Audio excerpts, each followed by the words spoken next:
I'm curious about crowdfunding, where the future of crowdfunding is going in this world.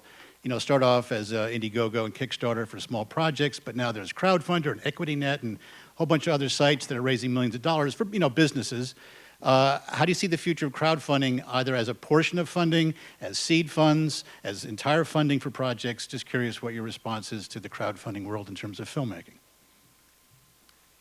So, I mean, I can tell you that there's two different groups of crowdfunding out there. You've got the Indiegogos and the Kickstarters, where you get your grandma to send you a check for $100. But now there's a whole slew of new companies, like Slated, that are actually marrying projects to investors, like dentists in Ohio and things like that want to invest in films.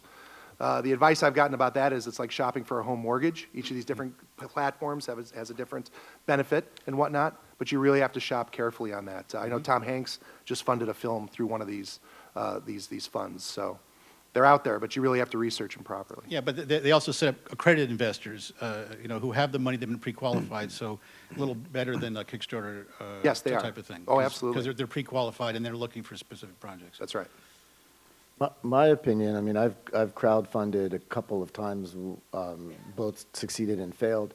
To be honest, and I don't mean to be blunt about it, but I hate it. Yeah. You know, it was such a annoying process. You are literally doing every single day, it just takes over your life. And then when you're done, you gotta, never use a t-shirt as a reward. Because, oh, I wanted an extra large. No, I wanted, it's such a headache.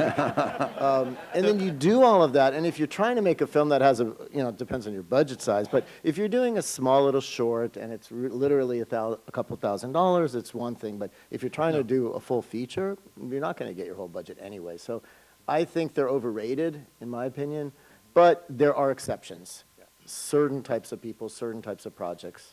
Yeah, there was a filmmaker in Taiwan that he had a few credits for doing zombie movies, and he did this one movie where people could give $300-400, and for that they got to be an extra in his movie. Yeah.